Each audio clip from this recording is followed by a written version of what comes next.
So this story takes place a few years ago when I was younger and dumber. I'd spent all my tax returns on a trip to see a friend of mine from high school, a foreign exchange student from Germany. For 2 weeks, I'd be living with her and the friends that she was living with in a secluded shack on a relatively unknown island of the northern coast of, well, sort of near Denmark. Sites included beaches and farms and fields. My friend was doing conservation work, if anyone's curious. All of her friends were very kind and genuine, but it would seem that one other on the island didn't think so. So around midnight one night, I saw something in the trees. Everyone else had gone to bed, and I was just sitting on the front porch with the neighborhood wild cat on my lap, having one of those stereotypical reflect-on-yourself in a foreign land moments while listening to the waves crashing on the beach just beyond the trees. And a few minutes later, I noticed that one of the trees sort of, well, moved. I didn't actually see it move per se. More like I noticed that the tree seemed somewhat wider than before, I guess. I looked down to see if the cat was seeing this, and I think that he was. He was definitely looking in the same direction that I was, but he hadn't stopped purring. I looked back to the tree, and that's when I noticed new branches peeking around the trunk.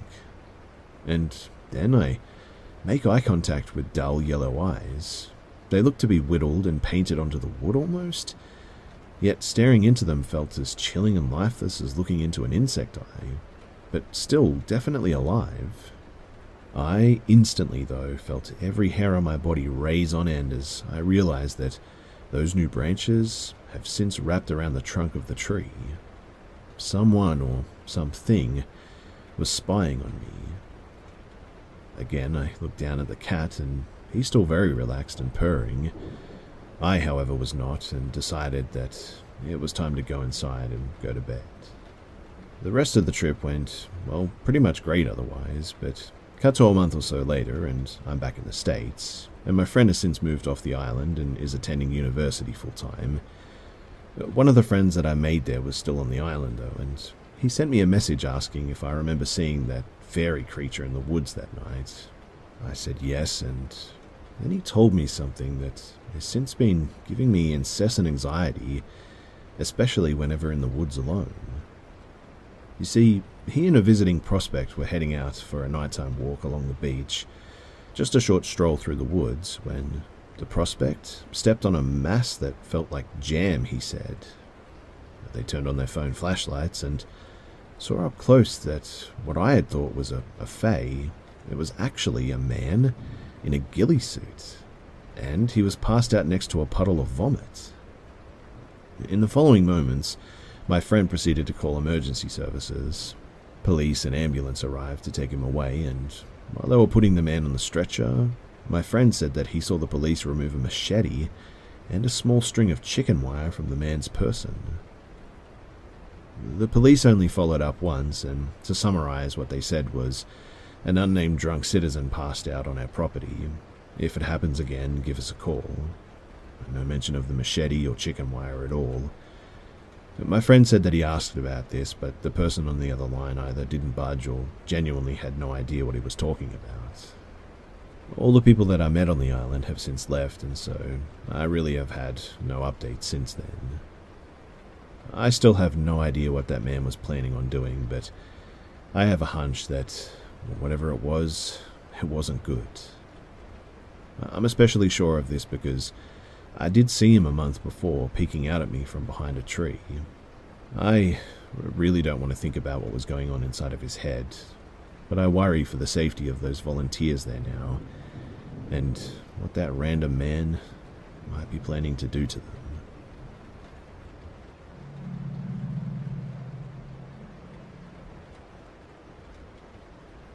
For context, I'm a 22-year-old woman, and this morning I was waiting near, but not quite at, the bus station that I always use. I was minding my business, talking to my friends via text on my phone, and regularly looking to see if my bus was coming. And suddenly, I heard someone calling my name. I looked around and saw nobody that I knew, so I went back to what I was doing. 10 seconds later, I hear it again. This time, I notice that it's coming from a white car a few feet away from me. The first red flag is that I don't know anyone that owns a white car. I went to see who it was, making sure not to get too close to the car, and it was an old man that I'd never seen before in my life. He said, "Hello, I'm your Uber driver." I looked at him and asked him to repeat what he just said because I thought that I heard him wrong, but I hadn't. I gave him a confused look and told him that I wasn't waiting for an Uber, and when I did, he just sped away. I didn't get the chance to check the license plate or anything. That was obviously scary on its own, but the worst part is that I think I have no idea who it was. Anyway, 2 weeks ago, I received a very, very long text message from someone that I didn't even have in my contacts. It started with hello and their name. "You don't know who I am, but I see your photos on Facebook every day." It detailed things that I've posted on there months ago, and he also complimented really weird parts of my body, my ears for example. He also gave me the number of moles that I have on my face, which I didn't even know myself, demonstrating that he had spent a long time examining me. It was obvious that he was trying to be romantic, but it absolutely came out as creepy instead. I must mention too that I don't have my phone number on Facebook either. I double-checked because I thought that I never had it registered in there, and in fact I didn't. So I have no idea how or where he got it from. He had other private information that I didn't post either, and he didn't reveal his name or give any information that could lead me to finding out who he was. For real, that is. And while this was creepy, I just didn't answer and ignored it because, he wasn't threatening me or anything. I didn't consider it that serious, I guess. I still told all my friends just in case anything else happened, and thankfully nothing did, not even another text message. That is, until today. I really hope that I'm just being paranoid and that these are two separate incidences, but I can't help but think that if this person was able to get all that information so easily, he could have gotten my home address or routes that I take daily too. I've started sharing my live location at all times with my friends who are all worried about my safety since these incidents. I might go to the cops with this, but I'm really not sure if they'll take it seriously. Justice is trash here anyway, so even if I did, I really doubt that anything would come of it.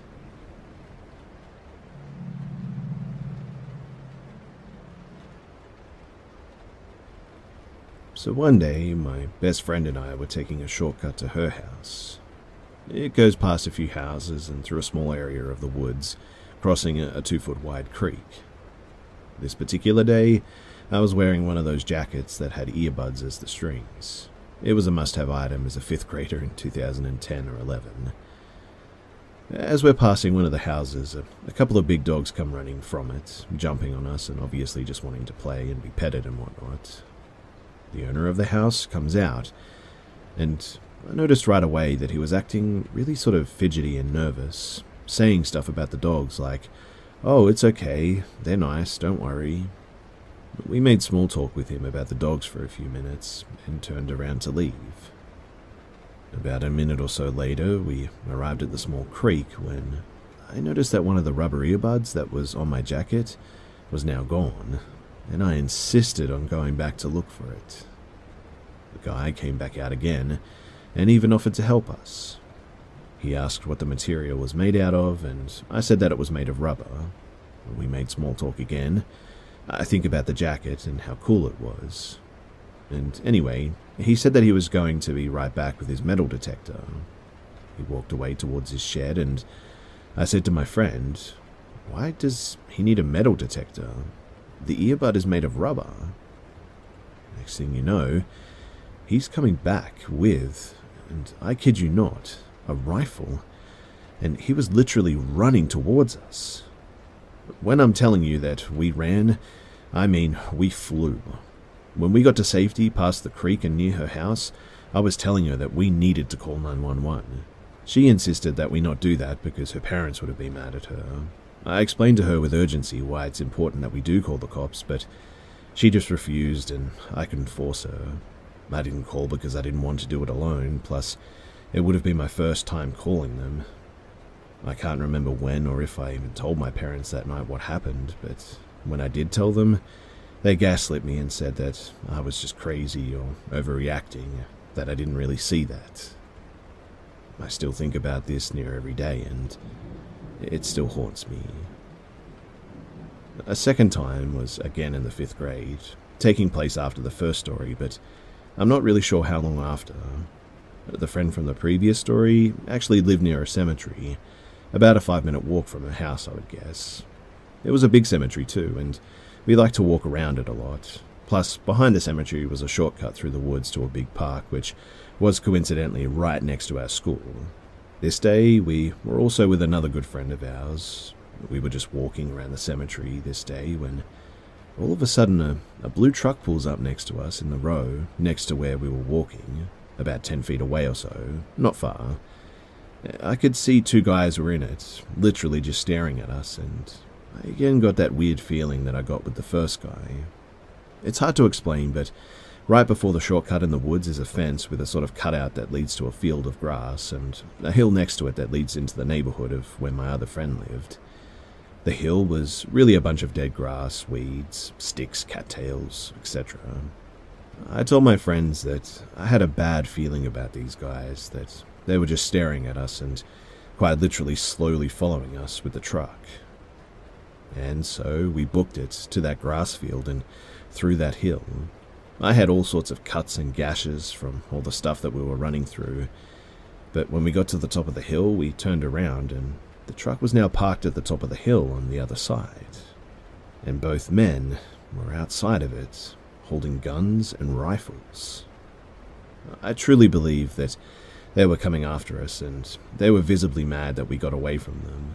I knew that they were after us too, because they would have had to have driven through the cutout in the fence, amongst the gut feelings, and just the entire situation was really sketchy. We ran to my friend's house though, noticed her parents, who truly didn't seem too worried, and drove my other friend and me home. I don't really even remember if I told my parents about it this time, since they gaslit me when I told them about the last time. But I just can't shake the fact that this really happened when I was in 5th grade, 10 or 11 years old. It's hard to believe how lightly my parents took the situation too. Quite honestly, I think I'm a bit traumatized about what happened, and I think about it a lot. Anyway, I just needed to tell some people about what happened, but I have trouble getting my thoughts into words, so thanks for listening.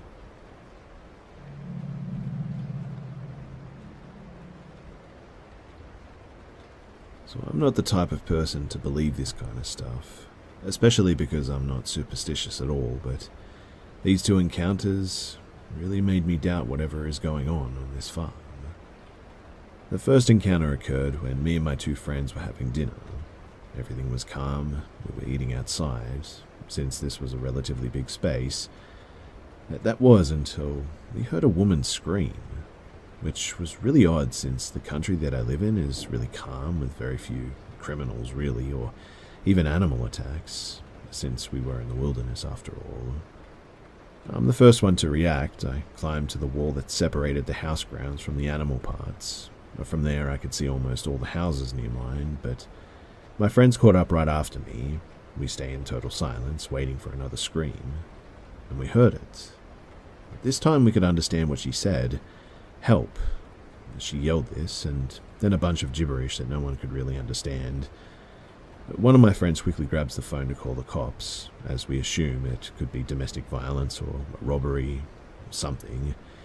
I grab an axe. My other friend follows me to the gate, and we didn't leave. Nobody knew what we could find, and since something sounded odd about those screams, we weren't quite sure if we should go there or not yet. Plus, it was difficult to actually pinpoint where it was coming from. But right before the police arrived, we hear this thud and then glass breaking. I assumed that it was a window, but as soon as the police arrived, the screams just stop, never to be heard again. The police found nothing too, and Later that night, me and my friend stayed up, chatting about what happened. One of them was oddly quiet, but when I asked him what was wrong, he simply said, "I've heard those screams before." And apparently he had heard that woman scream a couple of times while he was walking his dog at some point.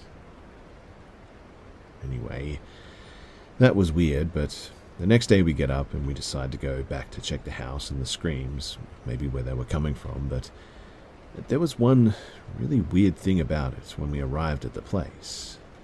You see, there was no house. It was just, well, forest terrain, really, with nothing more than big trees and bushes for miles. We came back and we decided to forget about what happened since we wanted to have a good time. No one would relate this encounter with a skinwalker, obviously. I didn't either at first, but when it happened twice, I started connecting everything. You see, the second encounter happened when my cousins were over. Similar to the previous night. We were all having a good time, a peaceful dinner. That's when me and my cousin decided to go for a little walk in the garden that we had, and the garden made frontier with a huge forest, only separated by a small stone wall. We were just talking and laughing when I start to hear a man talking. Not in a normal voice, though. It sort of sounded like there was something in his throat, maybe? It produced a sort of weird voice frequency, I guess. Again, though, I go to grab my axe, and my cousin calls his sister. We get ourselves near the wall to hear what he was saying. Like the first encounter, we could only understand gibberish coming from him, and he just wouldn't stop talking. Like, what I mean is that he was not even taking breaks to catch his breath or anything. It was just an endless line of gibberish. After a while of listening to it, we realized that we couldn't do anything about it, so we leave and finish our dinner. They leave, and I find myself alone in here at one point. It was quite unsettling, to say the least. But then I start overthinking more and more, and I remember the times my dog would spend entire nights barking at that forest, when most of the animals that were there were wiped out by hunters at this point. I remember the warnings my parents gave me when I was a child, to always leave that forest and lock all the doors before sunset, and regardless of my questions, they would never tell me why.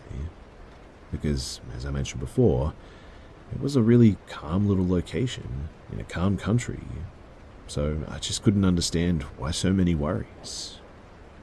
Thankfully, though, it all seemed to end when the lumberjacks came to cut down all the grown trees, leaving the forest pretty much visible. But before the trees were cut down, you couldn't really see much in there, even during the daytime. After they cut the trees and the good weather came, nothing weird really ever happened again. Even my dog stopped barking at the wall. Anyway, I don't know what to think about all of this, and I would like to know if you guys think that I'm just being paranoid, or if maybe there's more to this.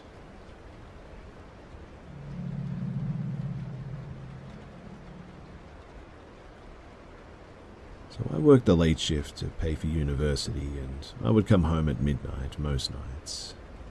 I share a house with my mum and park my car in a garage that you can open with a remote control.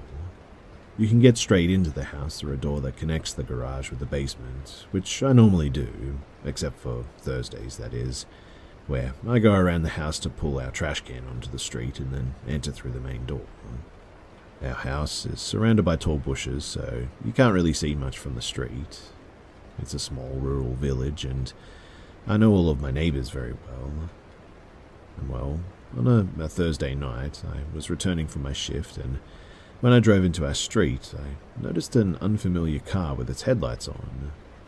Since I know my neighbourhood so well, I was kind of confused about the car, but couldn't see the license plate, nor the person sitting in the car clearly since the light was blinding me. You can only drive into our street when you live there or visit someone there, since it only circles back to the main street when you follow it to the end. In any case, I opened the gate and the garage door remotely and drove inside. From that point, I can only see the street through the gate, since the bushes are so high here on both sides that, like I said, it's pretty hard to see.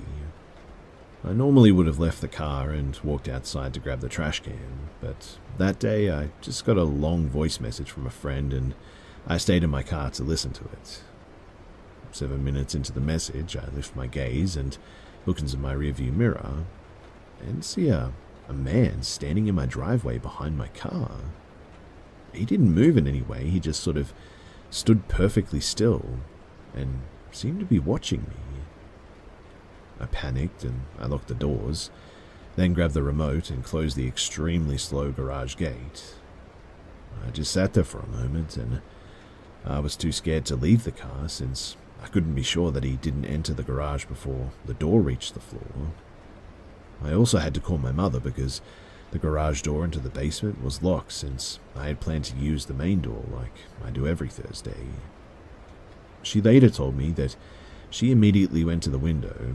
She can overview the streets and she lives on the first floor, but couldn't see the man or the car at that point. I told myself at the time that it probably was just a neighbor who didn't think about how creepy he acted and that I didn't recognize in the dark or something, but I asked around and nobody knew that guy. I only got the information that the type of car was seen slowly driving around our neighborhood in the last few days. But my mum thinks that it was somebody that wanted to surprise me and force me to let him into the house to rob us or something. My grandma had just died and nobody knew that my mum spent the nights over, I guess.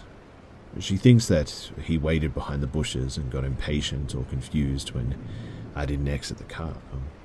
And unfortunately, we never actually found out who it was.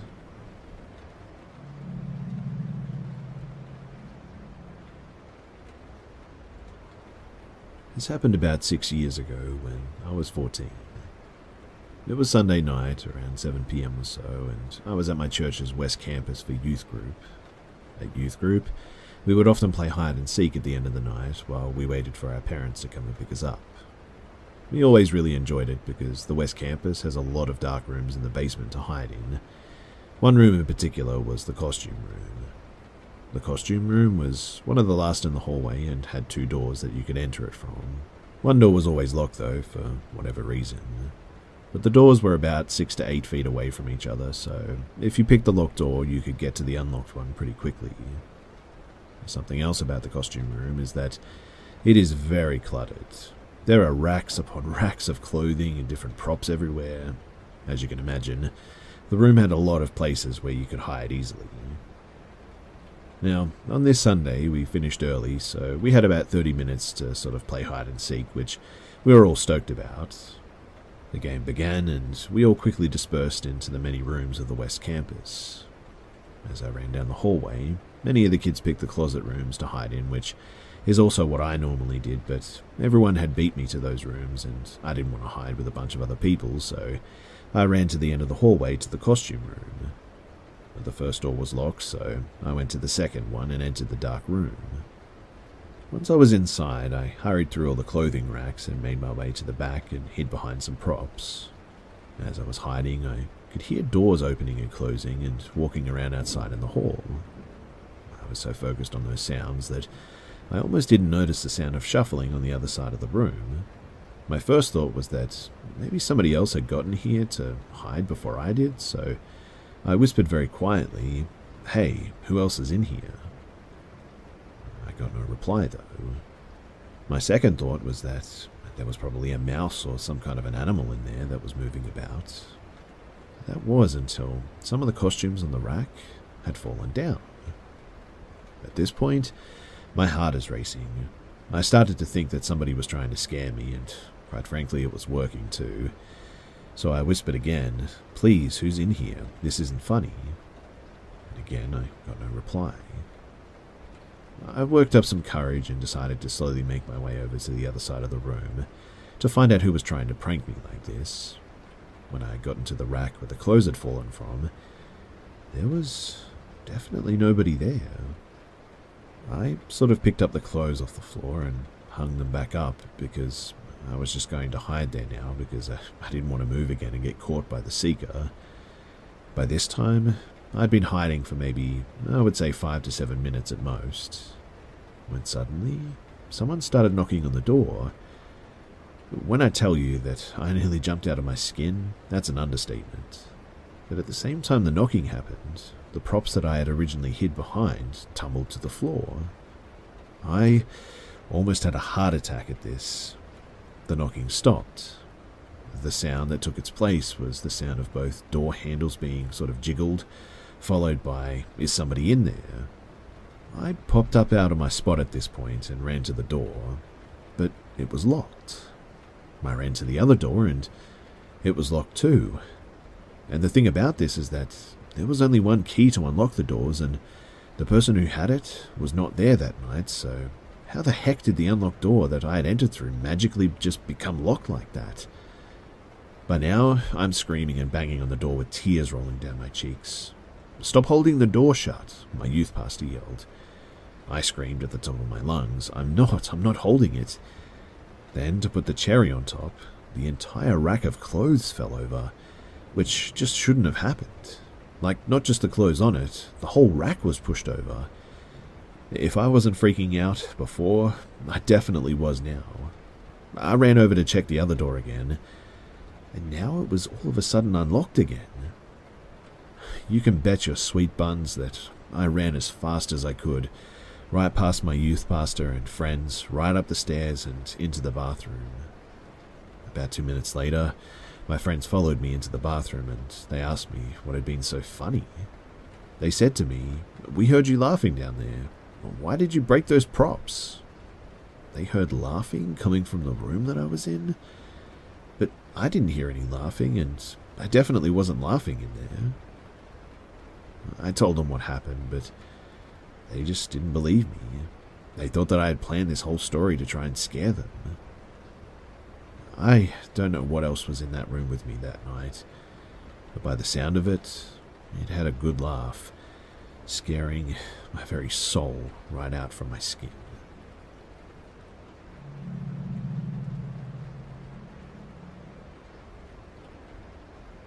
So this happened back in 2017, and other than a couple of people in my family, I never really shared this because until this day, I just can't come to a rational conclusion as to what exactly happened.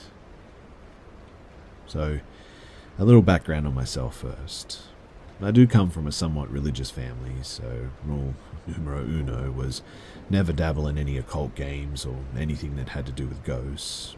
So naturally, there was always that curiosity as a kid of what could be out there, but for the most part, I could only imagine through stories from my elders and whatever I saw in TV and movies, but that all changed on one August night in 2017. Now, to put this in perspective, I'm 21 years old, around 6 feet tall at the time. It was a pretty calm night, and I was spending it at my grandma's house before I needed to head back for school for my senior year of college. So, it's around 2 a.m, and I'm pretty much done for the night. I lay down on my right side facing the wall and close my eyes to go to sleep. Now I'm in that transition stage of sort of wakefulness and sleep, when suddenly I hear a tap. Now, usually I would just ignore stuff like this because I'm a pretty heavy sleeper. To give a quick example of how heavy a sleeper I am too, when I was like 9, the sprinkler system in my house went off and I slept through the whole thing. It wasn't until my parents woke me that I realized that I was soaking wet, and I initially had thought that it was just raining and I had left the window open because this was when I lived in Florida and this was a normal experience for me sleeping, close the window. But anyways, for some reason this tap woke me up out of my sleep.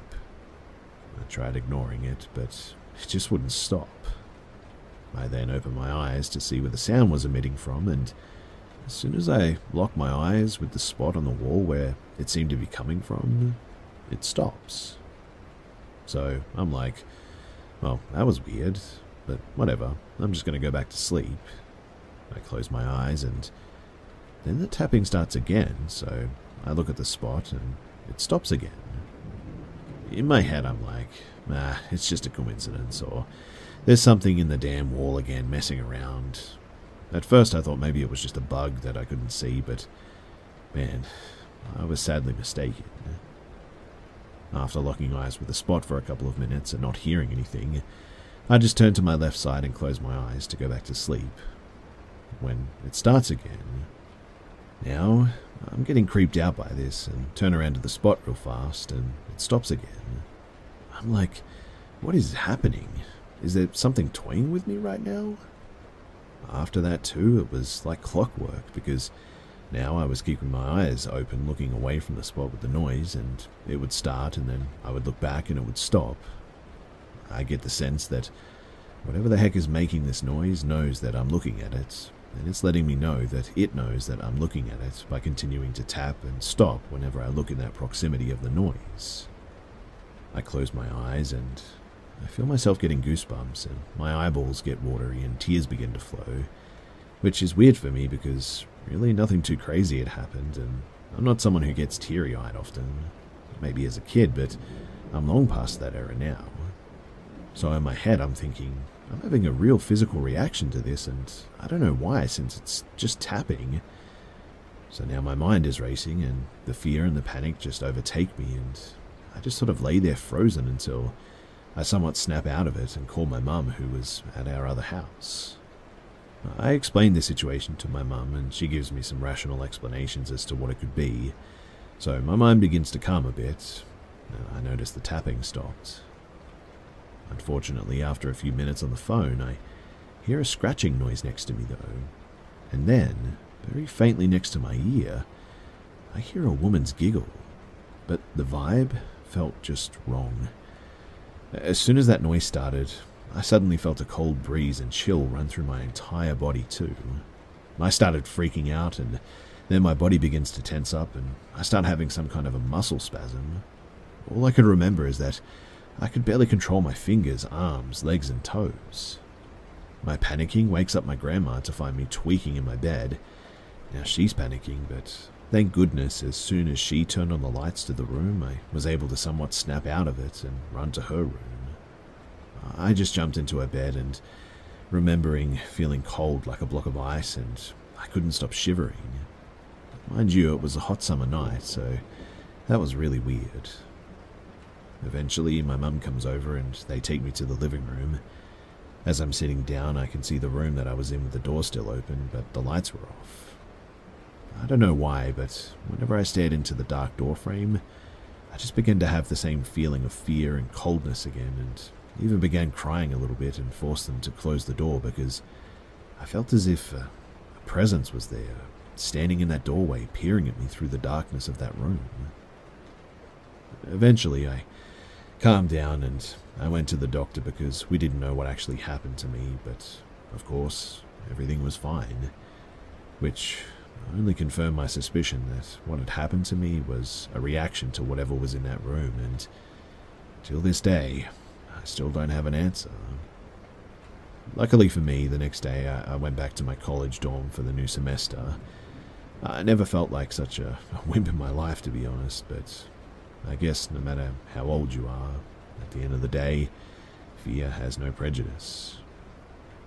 On a side note too, the bed that I slept in was old and gifted to my grandma. One time late at night in the kitchen, I heard a growl behind me too. Another time, I had a night terror where an old lady chased me through a forest and eventually caught up to me and grabbed my ankle with a hot sort of burning sensation. I woke up screaming and felt like my ankle was warm, and it was actually a little bit red. It was the scariest dream of my life, and I still don't know what happened there. This all happened on different days, but it was all in the same house. I don't know what is going on in that house, but what do you guys think?